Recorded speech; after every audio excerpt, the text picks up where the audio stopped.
of them leaned back in the booth, smirking, and snapped his fingers at the waitress like she was a dog. "Move faster, slut!" The whole table burst out laughing. Then one of them grabbed her apron, yanked her close, and his friend lifted his phone, recording her face as she tried not to cry. The waitress swallowed hard and whispered, "Please, I'm just trying to work." That's when the kid smiled and said, "Then bend down and pick it up." A fork hit the floor on purpose, and the waitress slowly crouched, shaking. But in the corner booth, a man in worn navy camouflage finally set down his coffee. At his feet, a military K9 stood up too. The dog didn't bark. He just stared at the rich kids, and growled so low the entire room felt it. Then the Navy SEAL stood and said one calm sentence that made every phone stop recording. If you love stories where bullies finally meet the wrong person, comment where you're watching from and hit subscribe, because this one gets ugly fast. The diner was the kind of place that never really felt warm, even with the heat on. Old booths, cheap coffee, neon signs buzzing in the window while rain tapped the glass like it had nowhere else to go. Olivia moved between tables like she was trying not to take up space. Blonde hair tied back, tired eyes, a waitress uniform that didn't fit quite right anymore because she'd lost weight since starting this job. People noticed, but nobody said anything. In a place like this, you learned fast that silence was cheaper than kindness. Then the rich kids walked in. 4 of them, loud, clean shoes, designer jackets thrown over the booth like they owned the whole building. Their laughter was the kind that didn't come from joy. It came from power. One of them slapped a black credit card on the table like it was a weapon. Another leaned back and scanned the room like he was picking out what he wanted to break.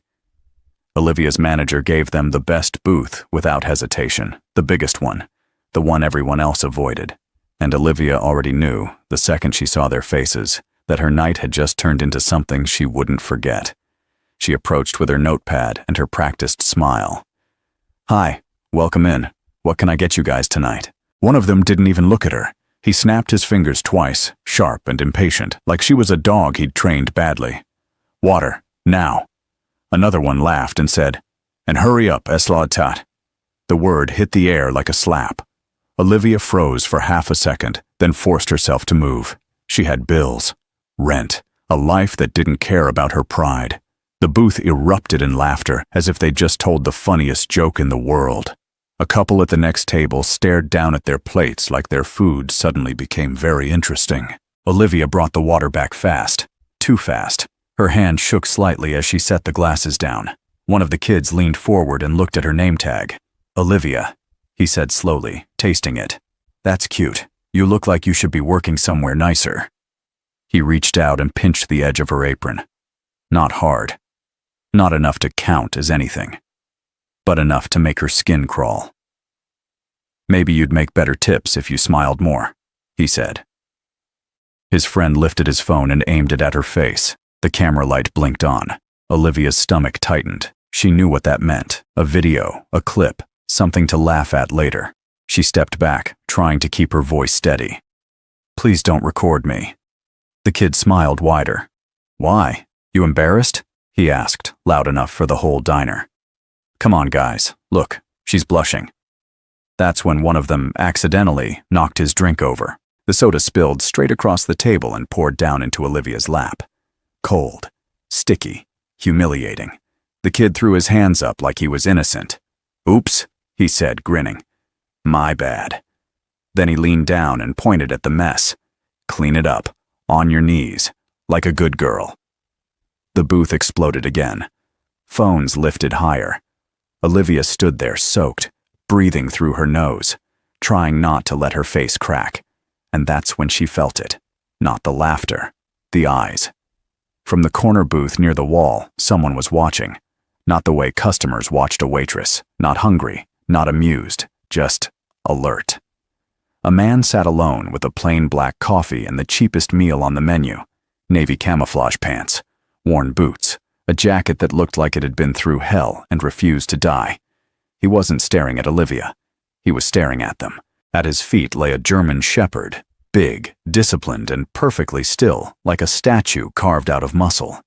The dog didn't move, didn't bark, but its ears were up, and its eyes never left the rich kid's booth. Olivia didn't know why, but seeing that dog made her chest loosen slightly, like she could breathe again. Then the kid filming her stood up. He walked around the booth and blocked Olivia's path to the kitchen. "Where are you going?" he asked. "You're not done. You made a mess." Olivia tried to step around him, and he grabbed her wrist. Hard this time, not playful, not a joke. Her tray slipped from her hand and clattered onto the floor. The whole diner went silent, the way a room goes silent right before something bad happens. The rich kid leaned closer and whispered, loud enough for everyone to hear, "Say sorry, or I'll make you." Olivia's eyes flicked toward the corner booth. The man in camouflage slowly set his coffee down, and under the table, the German Shepherd stood up. The dog didn't bark, but the growl that came next made every phone stop recording. The growl didn't sound like a dog losing control. It sounded like a warning from something trained to end problems. The rich kid holding Olivia's wrist froze for half a second, his smile flickering. The others stopped laughing too, like their brains couldn't decide whether this was funny or dangerous. Olivia stood there, wrist trapped, soda dripping down her uniform, her face hot with shame. She didn't pull away, not because she didn't want to, but because she'd learned the hard way that sometimes fighting back only made people crueler. The diner felt like it was holding its breath. Then the man in camouflage stood up. Slow. Calm. Like he had all the time in the world. He didn't rush over. He didn't yell. He didn't even look angry. That was the worst part. His face stayed blank, but his eyes were the kind that made you feel like you were being measured. Like he could see every stupid choice you were about to make before you made it. The German Shepherd stepped forward with him, shoulder level with the booth, body stiff but controlled. The dog didn't lunge. It didn't snap. It just stared. And the kid's fingers loosened around Olivia's wrist without him even realizing it. "Let her go," the man said. His voice wasn't loud. It didn't need to be. One of the rich kids laughed, trying to bring the power back. "Who are you, her boyfriend?" he sneered. Another one waved his phone and said, "Yo, this is perfect. Look at this homeless soldier acting tough." He stepped closer, filming the man's face. "Say something cool for TikTok, Grandpa." The man didn't move, but the dog did. Cooper's head lifted just an inch and his lips pulled back enough to show teeth. Not a wild snarl, not rage, a professional display, a message. The kid filming took a step back and the phone lowered a little. The leader of the group, the one with the expensive watch and the loudest mouth, slid out of the booth. He was tall, athletic, the kind of kid who'd never been told no by anyone who mattered. He walked right up into the man's space and puffed his chest. "You can't threaten us with your mutt," he said. "We've got money. You know what that means. It means you disappear when we tell you to." The man finally looked at him fully. "Money doesn't make you untouchable," he said. That should have been the end of it.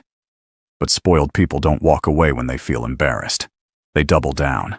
The rich kid suddenly shoved the man in the chest. Hard, not enough to knock him down, but enough to make a point. Olivia gasped. The whole diner flinched. Cooper's growl dropped lower like a motor turning on. The man lifted one hand slightly, not to hit, but to stop the dog from reacting. His control was almost scarier than violence. The rich kid grinned like he'd won. "What now?" he taunted. "You gonna cry? You gonna call the cops?" And right then, the front door opened. Not the police, the manager. Tom, the same man who had handed Olivia this job with a fake smile and a warning about not causing problems, came storming out from the kitchen. His eyes were wide, and he looked more terrified of the rich kids than the situation itself. "Hey! Hey, hey!" he shouted. "Everybody calm down!" The rich kid turned toward him like a king addressing a servant. "This psycho is threatening us," he said, pointing at the man. "And his dog is aggressive. Do something!" Tom's eyes landed on Cooper. His face went pale. "You can't bring a dog like that in here," he snapped at the man. "It's a liability." Olivia stared at him, stunned. She was standing there shaking, her uniform soaked and torn at the shoulder, wrist red from being grabbed. And the manager's first instinct was to blame the man who stepped in. The man in camouflage didn't argue. He just said, "She's being assaulted." Tom flinched like the word itself was too dangerous to say out loud. "Nobody's assaulting anyone," he snapped, voice cracking. "She's fine. She can go in the back. We'll handle it." Olivia's throat tightened. That sentence was familiar. Go in the back. Don't make it worse. Let it pass. She almost moved. Her body almost obeyed. Years of being trained by life to shrink. But then the rich kid reached out again. He grabbed Olivia's shoulder this time, right where her uniform had already been torn, and yanked. Not enough to fully rip it off, but enough to expose her bra strap and make the whole diner see. His friends howled with laughter. Phones went up again, and Olivia broke. Not in tears, in something colder. Her eyes snapped up, and for the first time that night she looked straight at the rich kid like she hated him. The man in camouflage saw it too. He shifted slightly, like he was ready to move. But before he could, the rich kid threw his hands up and shouted, "Call the cops! This psycho's threatening us!" Tom already had his phone out. He wasn't calling for Olivia. He was calling to protect the diner from trouble. 10 minutes later, red and blue lights washed across the windows. 2 officers walked in like they already knew who the villain was. The taller one had a thick neck, buzzed hair, and a face carved into permanent annoyance. His partner stayed behind him, younger, quieter, eyes flicking between the rich kids and the man in camouflage. "What's the problem?" the tall one asked. The rich kid started talking immediately, loud, confident. "This guy came in here with a dangerous dog. He threatened us. He's harassing customers. He's probably drunk, and he's scaring everyone." The officer nodded like it made sense. Then he looked at Nathan, and his eyes changed. Not because Nathan looked guilty, because Nathan looked poor. The officer's gaze dropped to the worn boots, the frayed jacket, the scars on his knuckles, and then to Cooper. "That dog trained?" he asked sharply. Nathan's voice stayed calm. "Yes." "Police dog?" "No." The officer's mouth tightened. "Then it's not allowed in here, especially if it's growling at customers." "It growled because they were assaulting her," Nathan said, nodding toward Olivia. The officer glanced at Olivia for half a second. He didn't ask her anything, didn't check her wrist, didn't look at the torn uniform. He just said, "Ma'am, are you okay?" Olivia opened her mouth, and Tom cut in fast. "She's fine," he said. "She's just emotional. She gets overwhelmed." Olivia's stomach dropped. The rich kids smiled like sharks. The officer turned back to Nathan. "You need to leave," he said. "Now." Nathan didn't move. "Officer," he said, "I'm not the threat here." The officer's hand drifted toward his belt. "You want to argue with me? You want to make this worse?" And that's when Cooper took one slow step forward. Not toward the rich kids, toward the officer. The dog's posture wasn't aggressive, it was protective. The officer's partner immediately tensed. "Sir," he warned, voice tighter now. Nathan's fingers tightened slightly on Cooper's collar. Olivia felt her heart hammering, because she suddenly realized something terrifying. If Cooper moved the wrong way, if the officer panicked, they wouldn't just kick Nathan out, they'd destroy him, and the rich kids knew it. One of them leaned close to Olivia's ear and whispered, smiling, "Watch, we're about to ruin him." Then Nathan quietly reached into his jacket and pulled out something that made the younger officer go pale. If you were Olivia in that moment, would you speak up and risk everything, or stay silent to survive? Drop your answer in the comments. Nathan didn't pull a weapon. He pulled out a small worn leather wallet, the kind that had been opened 1,000 times with tired hands. He flipped it open and held it low so only the officers could see. Inside was a military ID, not new, not shiny, not something made to impress anyone. But the younger officer's eyes locked onto it like he'd just read a name he wasn't supposed to see in real life. His whole posture changed. His shoulders straightened.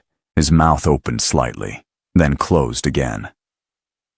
"Sir," the younger officer said, quieter now. The older officer snatched the ID out of Nathan's hand like it offended him. He glanced down, then scoffed. "So what?" he snapped. "That doesn't give you permission to cause a disturbance. You want a medal? This is a diner, not a parade." Nathan's face didn't move, but Olivia saw something in his eyes shift. Not anger, something older, heavier. The younger officer leaned closer to his partner and whispered, "That's a SEAL." The older officer rolled his eyes. "Yeah, and I'm the president." Nathan took his ID back calmly and slid it into his jacket. "I'm leaving," he said, "but you're not going to punish my dog for standing still." The older officer stared at Cooper like he wanted an excuse. "That animal is a threat." Cooper didn't blink. He just sat down, perfectly, like a statue carved from discipline. And that's when the rich kids made their next move. The leader smirked and said loud enough for everyone, "Officer, he threatened us. That dog growled at us. He should be arrested." His friend chimed in, "Yeah, and the waitress is lying because she's probably sleeping with him." Olivia flinched like she'd been slapped. Her cheeks burned. Her hands clenched at her sides. She was done being used as a prop. But she could feel the whole room leaning toward silence again. The customers didn't want trouble. The manager didn't want paperwork. The police didn't want a complicated report. Everyone wanted the easiest story. Poor guy with a scary dog caused a scene. Case closed. Nathan looked at Olivia once, just once, and in that glance, she felt something she hadn't felt in a long time. Permission. Not to be saved. To stand. Olivia's voice came out before she could stop it. "That's not what happened." The diner froze. Every head turned. The older officer's eyes narrowed. "Excuse me?" Olivia swallowed hard. Her throat felt dry, but her words were clear. "They grabbed me. They tore my uniform. They spilled drinks on me on purpose. They filmed me. They were humiliating me." The rich kids burst out laughing like she'd just told a joke. "She's making it up," one said. "She's mad because she didn't get a tip." The officer turned to Tom, the manager. "Is that true?" he asked. Tom hesitated. Olivia stared at him, begging without meaning to. Tom looked away. Then he said, "I didn't see anything, but she's been emotional lately. She's unstable." Olivia felt her stomach drop. That word, unstable. It was how people erased women without leaving fingerprints. Nathan's jaw tightened slightly, like he'd expected it. The older officer nodded like that was enough. "All right," he said. "Here's what's going to happen. You," he pointed at Nathan, "are leaving, now. And you," he pointed at Olivia, "are going home. You're done for the night." The rich kids grinned, and one of them, the one who had grabbed Olivia's wrist earlier, did something so cruel it almost looked casual. He stepped back toward the booth, then accidentally knocked a glass off the table. It shattered, and the shards skidded across the floor right in front of Cooper's paws. Cooper didn't move, but he flinched, just slightly. The older officer's eyes lit up like he'd been waiting for that. "See?" he barked. "Aggressive." The younger officer stepped in fast. "Sir, the dog didn't—" "Shut up," the older officer snapped. "I'm handling this." He reached for his radio, and Nathan moved. Not fast, not violent, just one step. But it was enough to make the officer pause. Nathan's voice dropped lower. "Don't do that," he said. The older officer's face hardened. "Or what?" Nathan didn't answer. He just looked at him, and the older officer suddenly looked uncertain, because Nathan wasn't bluffing. He wasn't threatening. He was warning. The rich kid sensed it too, and spoiled people hate when they feel the room slipping away from them. So, the leader did the dumbest thing possible. He pulled his phone out and stepped right up to Nathan's face, recording. "Say it again," he taunted. "Come on, tough guy. Say something cool. Show everyone what a broke SEAL looks like." Nathan didn't look at the phone. He looked past it, at the kid's wrist, at the way his fingers held the device, and in one clean motion, Nathan reached out, twisted the kid's wrist, and took the phone. No punch, no slam, just a controlled, surgical move that made the rich kid yelp and drop to one knee. The diner gasped. Olivia's breath caught. The kid's face went red instantly. "He attacked me!" he screamed. Nathan held the phone in his hand. Then he turned it around and pressed play, because the phone had been recording the whole time, and on the screen, loud and clear, was the earlier moment. The grabbing, the laughing, the torn uniform, the words. "Clean it up, on your knees." The entire diner watched in dead silence as the proof played out. Even the older officer's face changed, not because he cared, but because now it wasn't a story anymore. It was evidence. The rich kids panicked. One of them lunged for the phone. Cooper stood up so fast his chair scraped. A deep growl filled the diner like thunder, and the kid froze mid-step, suddenly remembering that this dog wasn't a pet. It was a partner. The older officer's hand went to his belt again. "Everyone calm down!" he shouted, but it was too late. The truth had already landed. Nathan looked at Olivia, then at the officers. "You can do the right thing," he said quietly, "and you can do it on camera." The younger officer swallowed hard. The older officer stared at the screen, and the rich kids started backing toward the door like rats, realizing the trap had closed. Then the leader hissed under his breath, eyes full of hate, "You don't know who my father is." Nathan's face stayed calm, but Olivia saw the change in him, the recognition, like he did know, and it was worse than the kid could imagine, because Nathan slowly looked at the officer and said, "Call your supervisor and tell him whose son this is." The older officer's face tightened like he'd just swallowed something bitter. "Call my supervisor?" he repeated, trying to laugh it off. "You think you run this town now?" Nathan didn't blink. He didn't raise his voice. He just nodded toward the rich kid, still clutching his wrist, eyes darting, suddenly less confident. "Ask him," Nathan said. "Ask him who his father is. Then ask yourself why he thought he could do that to her in public." The diner stayed dead quiet. Even the fryers in the kitchen seemed to sound softer. The younger officer hesitated, then lifted his radio with a shaky hand. "Dispatch. I need Sergeant Halverson at Rel's Diner. Now." The rich kid's smile vanished completely. He backed up a step and hissed, "You can't do this." Nathan finally turned his head and looked him straight in the eyes. "I'm not doing anything," he said. "You did." 5 minutes later, a black unmarked SUV rolled up outside, not the kind of vehicle local cops drove. The headlights swept across the diner windows, and the whole room felt it. 2 men stepped out, both in plain jackets, both moving like they were used to rooms going silent when they entered. The first was Sergeant Halverson, older, heavier, with tired eyes and a jaw like concrete. The second wasn't in uniform at all. He wore a fitted coat and carried himself like a man who didn't need a badge to be obeyed. He stepped inside, took one look at the rich kid, and the kid's face went pale. "Dad," the kid muttered. And suddenly, everything made sense. The man didn't say his son's name. He didn't ask what happened. He didn't look at Olivia first. He looked at Nathan, long, hard, like he was trying to figure out why this stranger wasn't scared of him. Nathan handed over the phone. "Watch it," he said. The man's eyes flicked to the screen. The audio played. The slur, the grabbing, the laugh, the humiliation, the part where Olivia's uniform tore, the part where the kid said, "On your knees." A few customers looked away, ashamed they'd heard it and done nothing. Sergeant Halverson's face darkened with every second. When the video ended, the diner was so quiet you could hear rain dripping off coats. The man in the coat finally turned toward his son. He didn't yell. That was the terrifying part. He spoke softly, like he was giving a final instruction. "Get in the car." The kid tried to protest. "Dad, they're lying."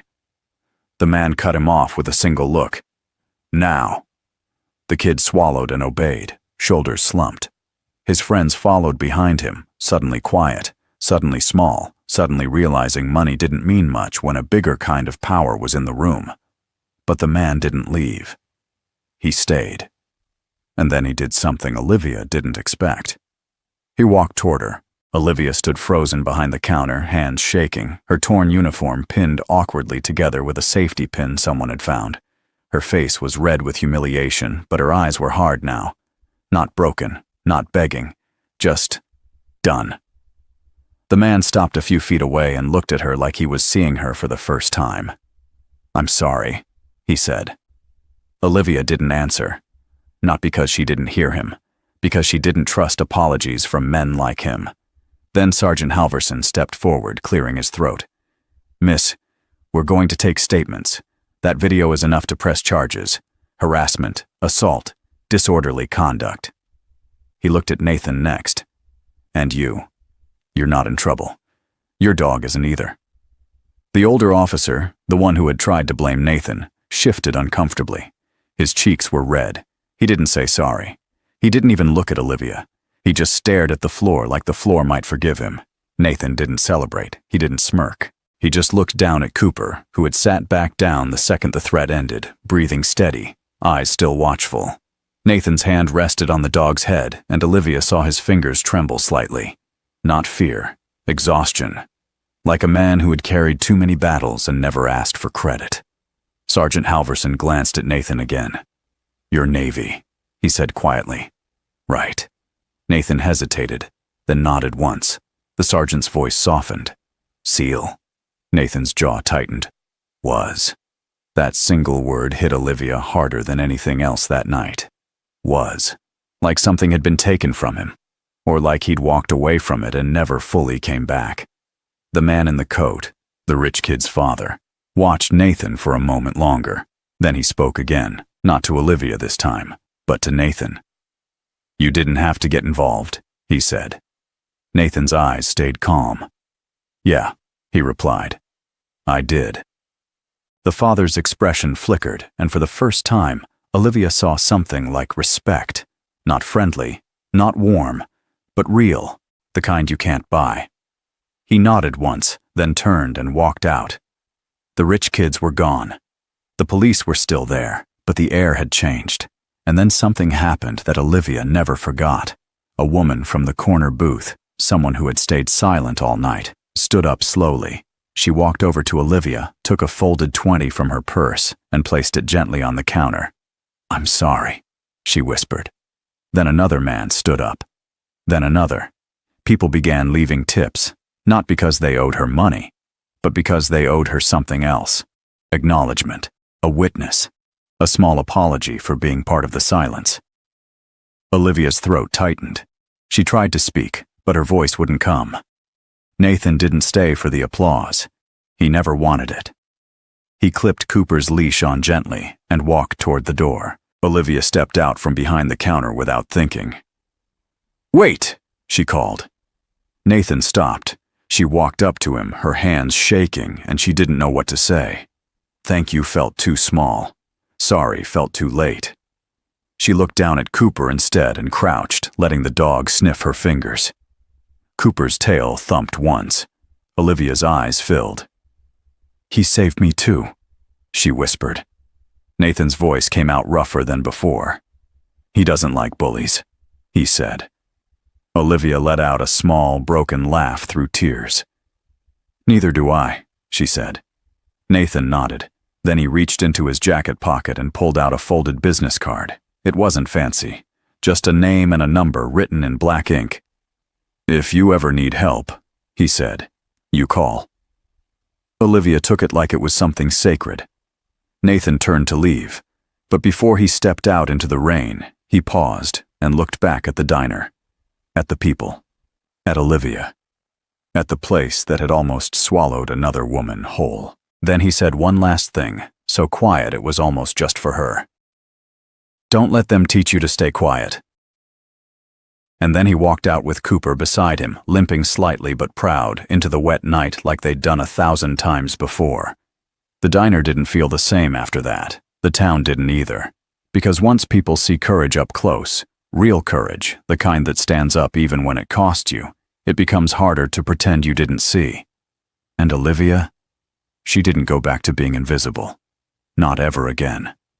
If you felt something in your chest while listening to this story, if you've ever been the person everyone ignored, or the person who stayed silent because you were scared, then I want you to know you're not alone, and stories like this are why this channel exists. So please, subscribe, not just for entertainment.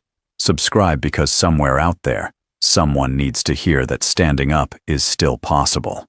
And sometimes, it only takes one man and one loyal K9 to change.